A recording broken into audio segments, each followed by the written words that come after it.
ternyata yang membuat saya hancur kehilangan orang tua. Seperti itu. Jadi kehilangan ayah saya gitu kan, sosok yang sangat berarti untuk saya itu luar biasa membuat saya terpuruk. Saya ingat dari dulu sampai dengan akhir hayatnya tuh yang selalu kalimat terngiang di telinga saya dari ayah saya itu adalah sebaik-baiknya manusia adalah yang bermanfaat untuk orang lain. Saya ingin mencoba melanjutkan perjuangan beliau yang sudah baik dan melengkapi, menyempurnakan hal-hal yang dirasa kurang baik, gitu kan. Kalau untuk pendaftaran, Mbak Amel mendaftar di mana aja ini? Partai politiknya? Partai politik saya mendaftar di 8 partai karena 8 partai? 8 partai. Tetapi saya juga membangun komunikasi dengan keseluruhan partai yang ada di Banjarnegara. Jadi saya membuka kira-kira pandangan dari mereka seperti apa. Karena harapan saya ke depan ini wakil yang akan mendampingi saya ini juga diterima oleh partai politik yang lain. Betul. Gitu. Jadi ke depannya akan lebih nyaman kan Mas ketika semuanya berdasarkan keinginannya musyawarah mufakat seperti itu. Nama inilah yang disebutkan oleh ayah saya sebelum akhir hayat beliau.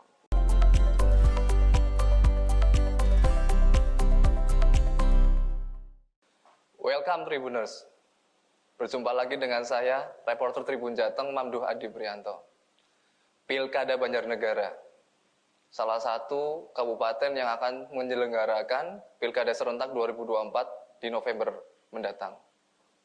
Sudah bermunculan figur-figur atau kandidat yang akan maju di Pilkada Banjarnegara. Di samping saya, ada salah satu kandidat kuat yang akan maju di Pilkada Banjarnegara 2024. Perkenalkan, Dr. Amelia Desiana. Pagi Mbak Amel. Pagi Mas Adi. Sehat? Alhamdulillah sehat. Ini sibuk terus, keliling? Sok sibuk sih tepatnya. Tapi tentunya sibuk ya ini ya. Masih dalam proses memenuhi prasyarat untuk mendapatkan rekomendasi. Tribuners, Dr. Amelia Desiana ini sudah kenyang di legislatif. Beliau sudah duduk di kursi DPRD Kabupaten Banjarnegara. Saat ini sedang menjajal peruntungan di eksekutif, tepatnya sebagai bakal calon Bupati Banjarnegara. Untuk orang Banjarnegara mungkin tidak asing dengan beliau, Dr. Amelia ini. Karena beliau adalah anak dari mantan Bupati Banjarnegara, Pak Budi Sarwono, atau akrab disapa Pak Wincin. Saat ini sedang proses apa di politik sendiri, Mbak Amel? Pada posisi hari ini semua bakal kandidat calon bupati maupun wakil bupati sedang berproses untuk mendapatkan rekomendasi dari partai-partai, Mas. Masih berproses terus ya, Mbak? Masih berproses terus. Yang terakhir, Nasdem sudah memberikan rekomendasi? Nasdem alhamdulillah sudah. Oke. Kalau untuk pendaftaran, Mbak Amel mendaftar di mana aja ini? Partai politiknya? Partai politik saya mendaftar di 8 partai karena 8 partai? 8 partai. Tetapi saya juga membangun komunikasi dengan keseluruhan partai yang ada di Banjarnegara. Baik itu parlemen ataupun non-parlemen? Iya. Oke, 8 partai itu? Iya. Baik. Saat ini berarti sedang berproses politik, Nasdem sudah tembus? Alhamdulillah. Sebentar lagi ada bocoran nggak Pak yang memberikan rekomendasi mana lagi? Dalam waktu dekat ini tentunya kan? Kemarin hari Minggu saya melalui Bapak Akip Ardiansah. PAN ya, Partai Amanat Nasional ya? Iya, Partai Amanat Nasional kemarin hadir di Banjarnegara memberikan rekomendasi terhadap saya. Seperti itu. Langsung rekomendasi bukan surat tugas? Pertama malah rekomendasi dulu. Nanti selanjutnya adalah SK B1KWK. Jadi kalau untuk Nasdem yang sampai ke saya sudah berpasangan. Kalau untuk PAN kemarin untuk saya sebagai calon bupati, surat tersebut nanti digunakan untuk berkomunikasi dengan partai lainnya untuk menentukan siapa pasangan wakil bupatinya. Oke. Jadi setelah terbentuk pasangannya seperti itu, baru nanti akan diterbitkan surat keputusan B1 KWK. B1 KWK. Iya, yang untuk B1 KWK untuk mendaftarkan di KPU saat Tapi, Agustus besok ya. alhamdulillah dengan rekomendasi pertama turun ke saya, berarti saya dianggap yang potensial oleh partai tersebut. Alhamdulillah. Sebelum itu Mbak bercerita tentang proses politik, sebelum kita melanjutkan itu, bisa diceritakan karir politik Anda. Anda kan seorang dokter ini ya. Tentu aja disiplin ilmu aja juga dokter di perguruan tinggi. Kok bisa terjun ke dunia politik, bisa diceritakan itu Mbak? Oh iya. Saya setelah lulus dokter, lalu saat itu kalau bahasanya di kedokteran namanya internship ya, magang gitu kan. Saya kebetulan dari provinsi ditugaskan di RSUD Banjarnegara dan di Puskesmas 1 Susukan. Saat itu masa masa saya belum selesai, tapi sudah ada pembukaan legislatif. Saat itu ngobrol dengan orang tua gitu kan. Terus sebenarnya masih bercanda gitu loh, dalam ranah bercanda. Mau nggak nih kamu mencoba ke... Itu ditawarin orang tua? Ditawarin orang tua. Baik, tahun berapa itu Mbak? 2013. 2013. Ya, kalau kata Mbak Lasmi, kakak saya gitu kan, saya tuh anak yang selalu mengiyakan apa kata orang tua. Seperti itu. Jadi akhirnya saya ya sudah coba, karena saya sebagai anak berpikir apa sih yang bisa saya lakukan untuk membalas jasa orang tua terhadap saya. Saya kalau misalnya secara finansial, waktu dan lain sebagainya pasti tidak bisa menggantikan semua kebaikan orang tua terhadap anaknya. Jadi ya salah satu yang ada di pikiran saya ketika saya bisa memenuhi apa yang menjadi harapan orang tua saya, insya Allah akan saya perjuangkan. Tidak ada perang batin saat itu? Ada gejolak sih, gitu. gejolak ada sih Mas gitu. Karena kan lagi senang-senangnya baru lulus jadi dokter ya. Internship udah selesai saat itu ya? Sudah selesai gitu. Lagi senang-senangnya terus akhirnya ini. Tapi saya berpikir bahwa saya ingat dari dulu sampai dengan akhir hayatnya tuh yang selalu kalimat terngiang di telinga saya dari ayah saya itu adalah sebaik-baiknya manusia adalah yang bermanfaat untuk orang lain. Jadi saya berpikir mungkin ketika saya di legislatif saya bisa masuk komisi 4 tentang kesehatan gitu. Saya bisa memperjuangkan tenaga kesehatan, saya bisa memperjuangkan tentang kebijakan-kebijakan kesehatan untuk masyarakat. Saya mencoba untuk periode pertama. Ternyata menikmati, Mas. Dan ilmu Anda berguna tentunya kalau di komisi 4 itu ya? Tentang kesehatan, seperti itu. Tidak kesehatan juga, tapi juga kita di pendidikan juga. Seperti itu. Anda menikmati? Akhirnya lama-lama menikmati, Mas. Akhirnya di 2019 saya mencalonkan diri kembali. Artinya 2 periode. Anda menjabat sebagai anggota DPRD Banjarnegara. Iya. Ini sudah selesai, kemudian ingin mencalonkan diri. Nah, kenapa ingin mencalonkan diri nih sebagai bakal calon bupati? Itu Mas, kembali lagi saya seorang anak yang Oh, itu juga bisikan dari orang tua? Amanah terakhir ayah saya. Wasiat terakhir ayah. Almarhum Pak Budi Sarono. Jadi posisi pilihan itu kan tanggal 14 Februari ya Mas, hari Rabu. Ayah saya meninggal minggu berikutnya, tanggal 20 Februari di hari Selasa. Jadi di hari Jumat ketika saya datang menunggu beliau karena rencananya kan Senin operasi, jadi saya hadir di Jakarta. Di hari Jumat itu pun juga kami baru mengetahui bahwa ayah kami didiagnosa kanker pankreas, seperti itu. Jadi saya memutuskan ketika berbincang dengan ayah itu, saya memutuskan untuk berhenti di dunia politik. Oh, sempat ya? Sempat terpikir seperti itu? Karena saya ingin fokus merawat ayah, seperti itu.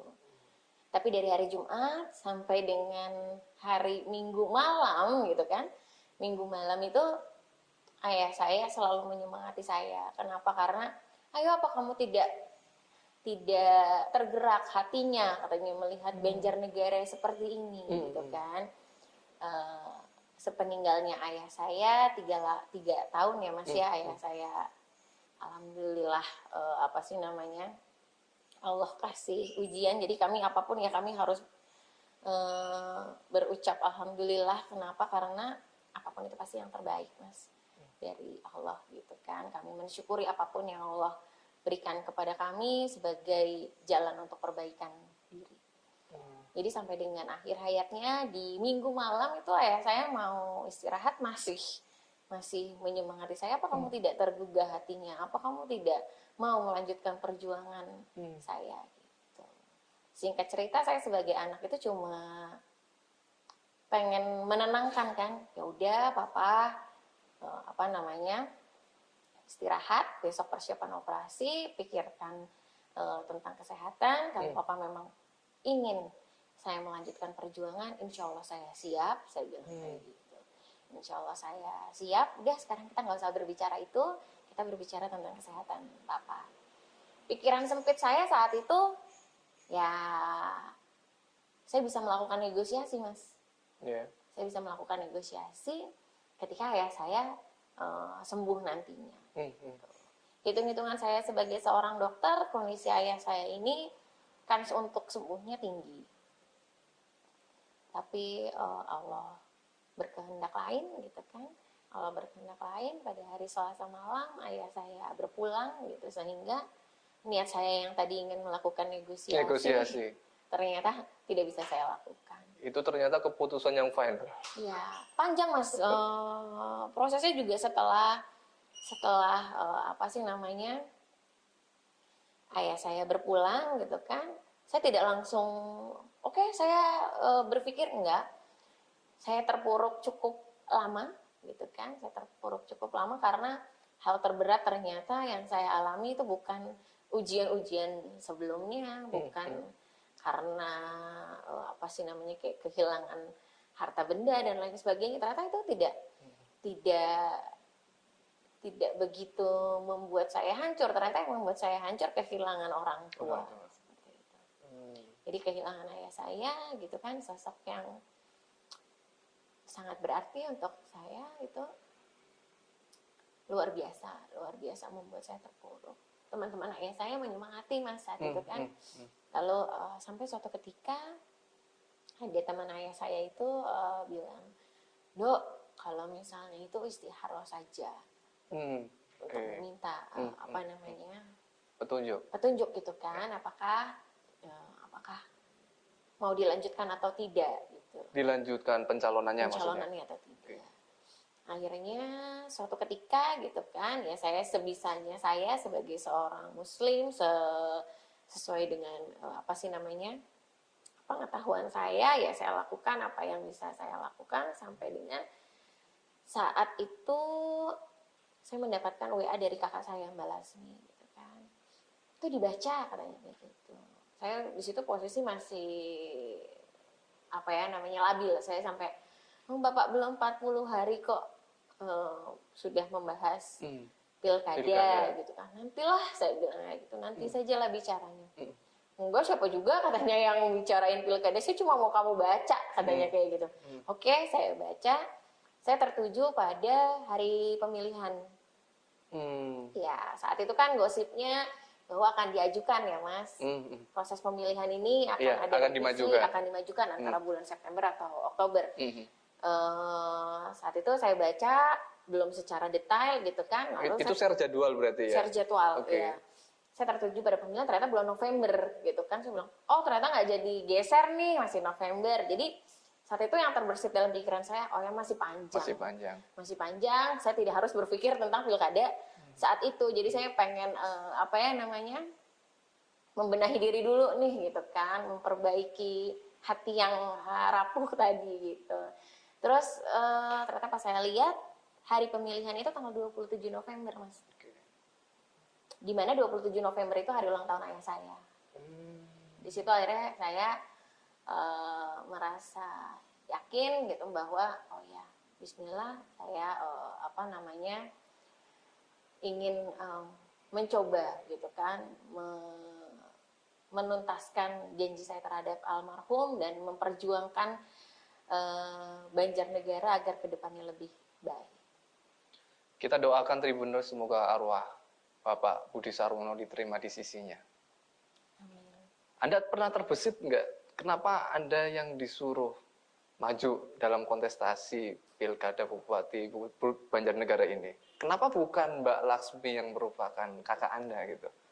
Ya mungkin karena tadi 10 tahun saya di Banjarnegara, kan seperti itu, di legislatif selama 2 periode itu mungkin dianggap oleh ayah saya sudah Kenyang ya? ya kenyang sih, belum, mungkin Belum sudah ya? sedikit Pengalaman. paham lah ya Mas. Kalau berpengalaman mungkin banyak yang lebih ini gitu, tapi paling tidak saya sedikit sudah memahami seperti itu. Lalu saya juga yang di Banjarnegara, sehingga saat beliau menjabat saya mendampingi beliau. Jadi paling tidak konflik-konflik apa yang sudah tahu terjadi ya? sudah. Anda sering mendampingi saat almarhum Pak Budi Sarwono itu menjabat sebagai bupati. Oh, baik-baik. Jadi ada ilmu yang diserap ya dari Paling beliau tidak, ya? iya banyak sisi positif yang bisa saya terapkan nantinya. Oke, siap. Partai politik yang sudah Anda daftar mana aja Mbak? Bisa disebutkan? Partai politik yang saya daftar berarti dari pertama Demokrat, PAN, Nasdem, kemudian ada Gerindra, ada PKB, ada P3, terus kemudian PKS, terus Hanura. Lalu yang dua karena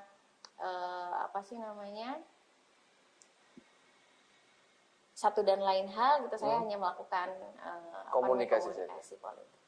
Saat ini masih berjalan di tingkat apa komunikasi politik? Sekarang di tingkat kabupaten sudah Kabupaten selesai, sekarang naik ke provinsi. Sebagian sudah ada yang sampai tingkat pusat. Jadi memang prosesnya kan bertahap ya Mas. Itu terjadi tidak hanya di Banjarnegara, termasuk di kabupaten yang lain juga seperti itu. Anda berpengalaman mendampingi Bapak saat itu sebagai penjabat Bupati Banjarnegara. Apa yang menurut Anda itu akan bisa dipoles lagi? Anda bisa memoles, kemudian Anda bisa mengembangkan lagi atau memajukan lagi dari sisi Banjarnegara. Kita tahu, semua orang tahu bahwa Banjarnegara itu dari sisi ekonomi dan kemiskinan itu paling buncit. Apa yang bisa Anda lakukan? Ya Mas, terima kasih. Cukup memprihatinkan ya Betul. ketika membahas tentang angka-angka Banjarnegara. Kadang lebih memprihatinkan lagi ketika kita berbicara dengan orang luar, ditanya kan Mas, rumahnya mana Mbak? Gitu kan, Banjarnegara. Oh, yang paling di mana ya Mbak? Di mana dulu, geografis dulu. Iya, geografisnya kan di sebelah mana ya Mbak? Kan kayak gitu tuh cukup memprihatinkan. Oh, Wonosobo ya gitu. Oh bukan, kami kabupaten tetangganya seperti itu. Jadi memang cukup memprihatinkan nih kita pada posisi sekarang gitu kan. Yang jelas upaya-upaya secara teknis pasti banyak sekali gagasan yang ada di benak saya Mas gitu kan. Tapi paling tidak gitu kan, saya ingin mencoba melanjutkan perjuangan beliau yang sudah baik dan melengkapi, menyempurnakan hal-hal yang dirasa kurang baik gitu kan. Kalau untuk Banjarnegara sendiri, harapan dari masyarakat 80% itu infrastruktur Mas. Infrastruktur? Ya, terutama di daerah atas, mereka masih mengharapkan akses. Karena itu cukup mempengaruhi. Jalan ya, berarti infrastrukturnya jalan ya. Ya baik jalan pariwisata mungkin ya Mbak ya? Ya bisa jalan di pariwisata, pertanian dan lain sebagainya, tapi akses, terkendalanya terkait akses, seperti itu. Selanjutnya ya jelas tadi pendidikan, kesehatan juga pasti akan kami prioritaskan untuk menopang agar angka-angka tersebut tidak bertengger di jajaran bawah terus Mas. Gitu. Iya, karena pendidikan itu juga mengefek atau berpengaruh terhadap ekonomi, perkembangan ekonomi di banyak negara.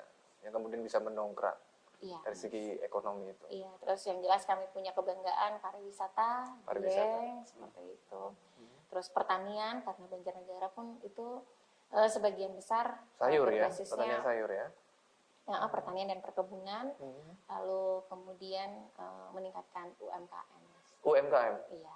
Kalau untuk UMKM apa yang bisa Anda poles di sini, UMKM di Banjarnegara ini? Jadi ini harapan ke depan ya Mas, ya kan, harapan ke depan. Kalau secara organiknya ini UMKM di Banjarnegara ini sudah cukup baik Mas, gitu kan. Cuma bagaimana ke depan agar UMKM ini berkembang, yaitu kami akan melakukan pendampingan yang fokus, Mas. Misalkan contoh UMKM Karika misalnya, yang Terkenal itu ya? terkenal, cuma mereka kan hanya sebatas tradisional. Jualan di tempat wisata gitu ya? Nah, kita akan dampingi baik dari segi proses pembuatannya bagaimana Pemasaran? lebih higienis, packagingnya bagaimana, pemasarannya seperti itu. Jadi satu persatu PR ini kita urai, Mas. Gitu.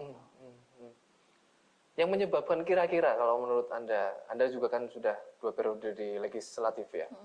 Kira-kira yang menyebabkan Banjarnegara ini bertengger di papan bawah, ya, klasmen paling bawah, paling buncit itu apa, Mbak? Lapangan tenaga kerja? Lapangan kerja mungkinkah? Jadi kan sebenarnya banyak faktor ya, Mas. Kayak misalnya contoh kemiskinan. Sempat loh, Mas, tahun 2018 itu kita agak naik gitu kan. Terus ternyata terdampak COVID. turun lagi gitu kan.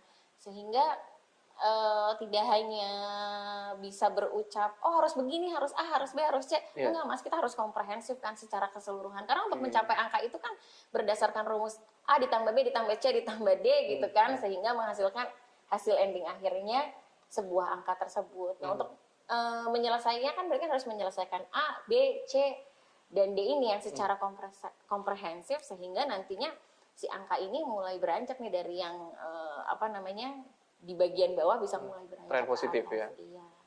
Tadi terkait dengan lapangan pekerjaan gitu kan. Kalau misalnya yang diharapkan hanya datangnya investor gitu kan. Saya rasa ya bukannya saya pesimis ya. Itu mungkin kita pasti ada upaya untuk mencapai ke situ gitu kan. Tapi saya rasa itu bukan sebagai satu-satunya harapan, Mas, gitu kan. Kita harus menggali potensi apa sih yang ada di Banjar gitu. Kemarin saya juga ngobrol di podcast juga nih di PWI Banjarnegara. Saya ingin lebih mengoptimalkan juga UMKM untuk mengurangi pengangguran, Mas. Mungkin sepertinya mereka jadikan entrepreneur. Iya, betul, Mas. Mungkin memang seperti kayak ya paling kan hanya 10-20 orang atau misalnya hanya 5 orang. Ya tapi kalau banyak kita munculkan gitu kan, itu juga salah satu upaya untuk mengentaskan pengangguran gitu kan.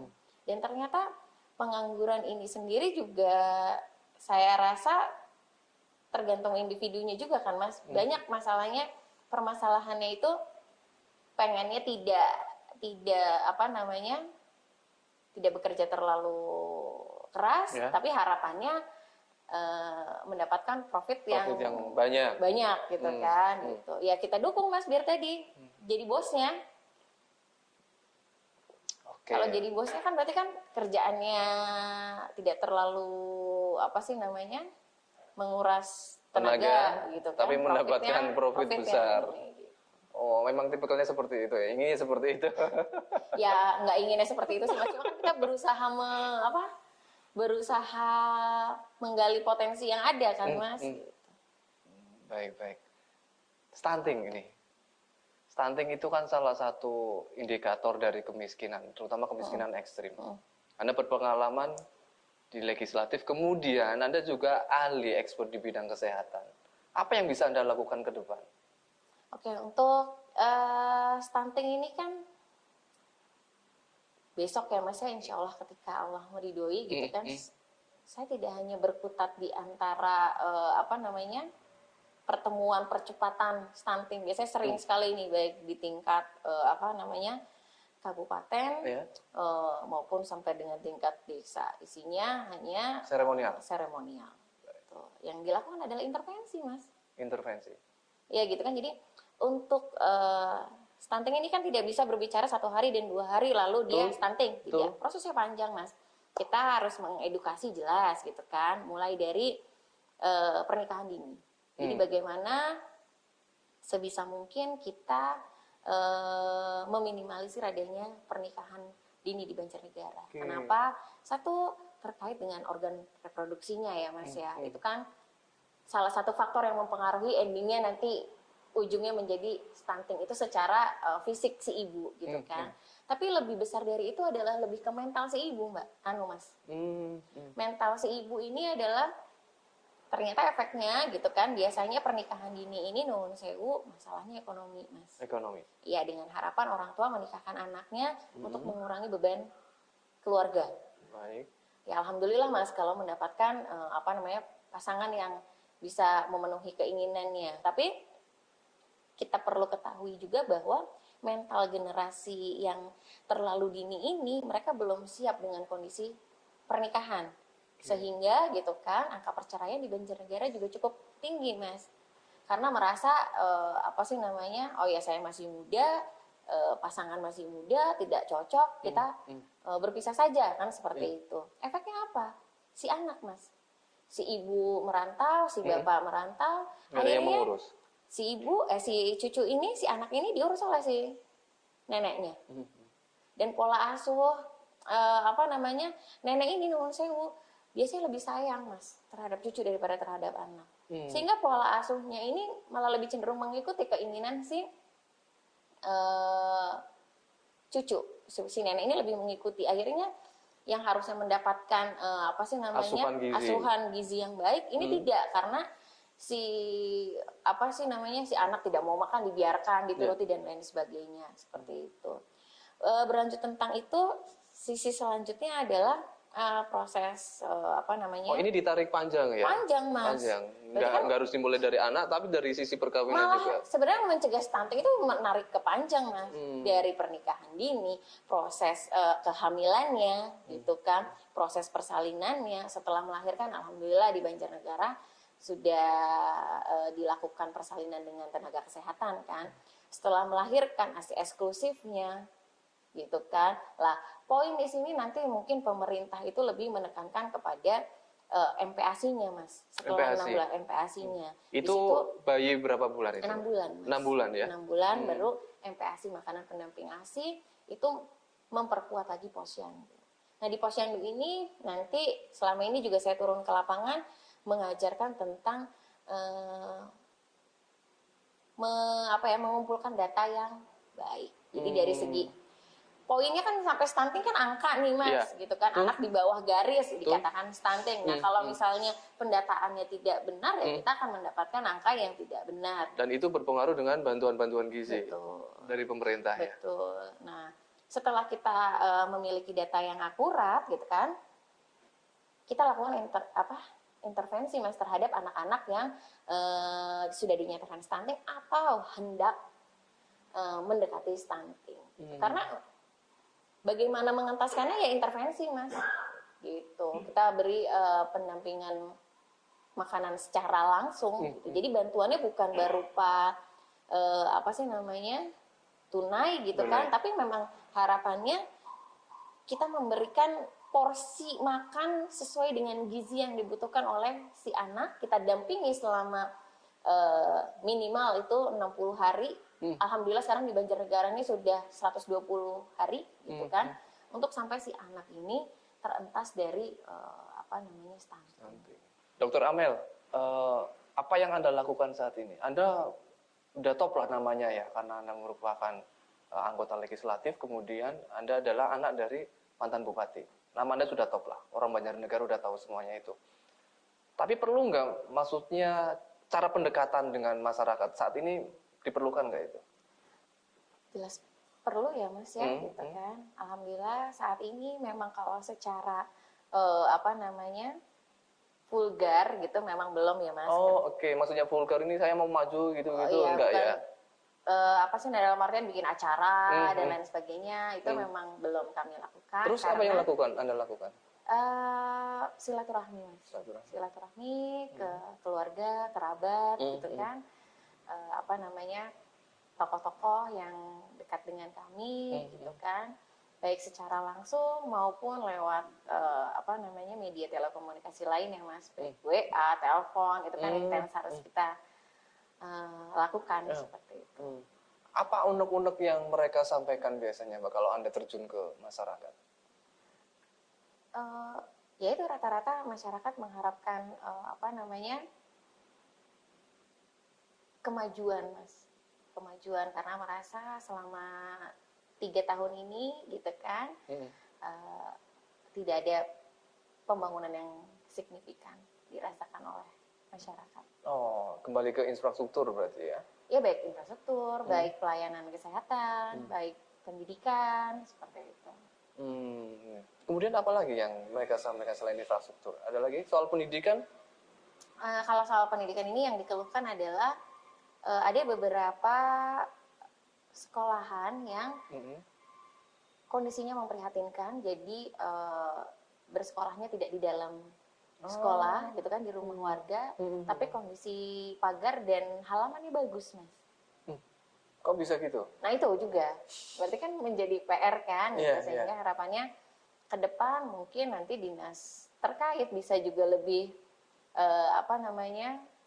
melihat secara Secara komprehensif, iya, secara menyeluruh itu secara ya? menyeluruh gitu. Itu pagarnya bagus tapi belajarnya malah di rumah warga? Iya, karena ternyata atapnya hendak roboh. Roboh. Iya. Oke, pendidikan. Kesehatan? Kalau kesehatan ini kan yang dikeluhkan oleh masyarakat itu adalah perbedaannya dulu gitu kan, ketika ya memang aturannya juga berbeda ya Mas ya gitu kan, ketika dulu itu masyarakat yang tidak mampu ketika tidak punya BPJS, pemerintah ini bisa hadir di tengah-tengah mereka. Jadi masyarakat kurang mampu tidak mengalami kebingungan terkait dengan pelayanan kesehatan yang harus mereka dapatkan. Karena yang namanya sakit kan nggak bisa milih ya Mas ya gitu. Kalau sekarang ya harus menunggu aktivasi BPJS 14 hari. Sedangkan sakitnya hari ini, tapi nanti baru di cover BPJS-nya 14 hari. Lalu 14 hari ini bagaimana gitu. Alhamdulillah saat ini masih berjalan apa yang dilakukan ayah saya, tapi memang tidak mengcover seperti dulu gitu. Itu sehingga masyarakat mengharapkan, Mbak, kalau bisa maksudnya pendataan terkait dengan data kemiskinan diperbaiki kan seperti itu. Lalu ya paling tidak adalah peran pemerintah untuk bisa hadir untuk membantu warga-warga yang kurang mampu. Kalau soal fasilitas kesehatan? Kalau fasilitas kesehatan sih ya alhamdulillah Banjarnegara sudah mulai bertahap memperbaiki diri gitu kan. Cuma memang salah satu kendalanya itu kami masih kekurangan dokter, Mas. Oh, baik. Kekurangan SDM ya, dari Iya, segi kesehatan dokter. itu. Baik. Mbak Amel, kembali ke proses politik. Anda mencalonkan diri sebagai bakal calon bupati. Tentunya Anda akan berpasangan ya. Iya. Anda menyerahkan pasangan atau bakal calon wakil bupati itu sepenuhnya ke partai politik, atau Anda mempunyai kisi-kisi nih atau sosok atau figur yang Anda inginkan? Iya, Mas.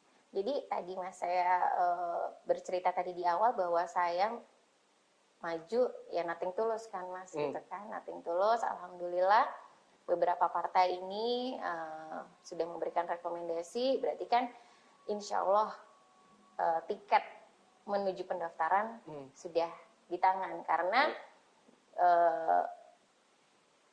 bakal calon ini bisa berkontestasi atau tidak kan berdasarkan tiket ini ya Mas. Gitu. Nah, ketika saya membuka komunikasi dengan teman-teman partai itu, saya mencoba berkomunikasi dua arah. Jadi saya membuka kira-kira pandangan dari mereka seperti apa. Karena harapan saya ke depan ini wakil yang akan mendampingi saya ini juga diterima oleh partai politik yang lain gitu. Jadi ke depannya akan lebih nyaman kan Mas ketika semuanya berdasarkan keinginannya musyawarah mufakat seperti itu. Alhamdulillah satu persatu gitu kan, masing-masing partai jelas pasti memberikan sosok seorang figur terbaik dari partainya masing-masing gitu kan. Tapi seiring berjalannya waktu yang tadinya sangat cair, masing-masing partai mengusulkan nama, semakin hari semakin mengerucut Mas gitu. Sampai akhirnya pada hari ini sudah pada tahap ending, Mas. Oh, happy ending ya ini ya saat ini ya. Alhamdulillah happy ending, Mas. Berarti sebentar lagi akan diumumkan siapa Nggih. bakal calon wakil bupati yang mendampingi Anda. Betul, mungkin dalam waktu dekat lah, Mas. Gitu Dalam waktu kan. dekat ini, bulan Juli ini ya. Insya Allah. Jadi selain apa sih namanya happy endingnya itu selain teman-teman koalisi partai pun juga menyetujui beliau gitu kan. Ternyata nama beliau ini nama yang disebutkan oleh ayah saya. Jadi saya cukup apa sih namanya Tanda ini ya. kaget gitu, Mas. Saya cukup kaget karena ketika saya berkomunikasi dengan teman-teman ini saya tidak menyampaikan hal ini gitu kan. Saya baru menyampaikan setelah akhirnya final, baru saya sampaikan bahwa saya cukup terkejut dengan yang terjadi di perjalanan ini gitu. Kenapa? Karena ternyata nama inilah yang disebutkan oleh ayah saya sebelum akhir hayat beliau. Oh, berarti saat itu mengucapkan satu sosok ini untuk mendampingi Anda gitu, Iya. maju. Oke. Mungkin kalau misalnya Cukup orang lain berpikirnya kayak, kayaknya Mbak Mel mengada-ngada deh. Iya, gitu cocokologi kan. dikira Iya, ya. cocokologi nih gitu. Tapi ternyata saksinya sosok tersebut juga.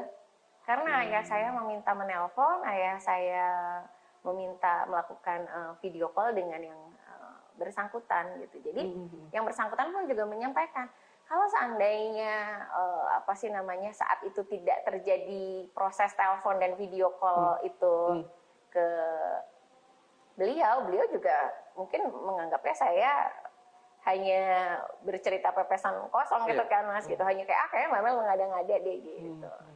Oke. Menarik Tribuners. Patut ditunggu siapa yang akan mendampingi Mbak Amel ini Iya. sebagai bakal calon wakil Kami bupati. sebutnya Mr. X. Mr. X. Karena belum dipublish, Karena jadi belum nanti dipublish. mohon bersabar Tribuners. Rencananya akhir bulan Juli atau pekan ketiga bulan Juli ini ya Mbak Amel ya. Insya Allah. Oke, Mbak Amel terakhir, apa yang ingin Anda sampaikan kepada masyarakat Banjarnegara? Silakan. Saya mengharapkan gitu kan pada kontestasi November 2024 mendatang, terlepas siapapun yang jadi, saya berharap masyarakat Banjarnegara bisa rukun, guyup, damai gitu. Kenapa? Karena membangun Banjarnegara itu tidak bisa seorang diri, tetapi ayo mari kita bersama-sama bergandengan tangan untuk memajukan Banjarnegara. Begitu obrolan saya dengan Mbak Amel ya, bakal calon Bupati Banjarnegara. Banyak yang disampaikan, kemudian target pembangunan di Banjarnegara juga tadi disampaikan secara clear ya, jelas. Sebelum saya mengakhiri ini, izinkan saya menyampaikan ada sedikit pantun. Dolaneng Banjarnegara ajak kelalen tuku dawet ayu. Cakep gitu. Ana Mbak Amelia Desiana sing arep maju bupati, dalane alus UMKM maju. Amin. Terima kasih Tribuners, saya Mamdu Adi, reporter Tribun Jateng.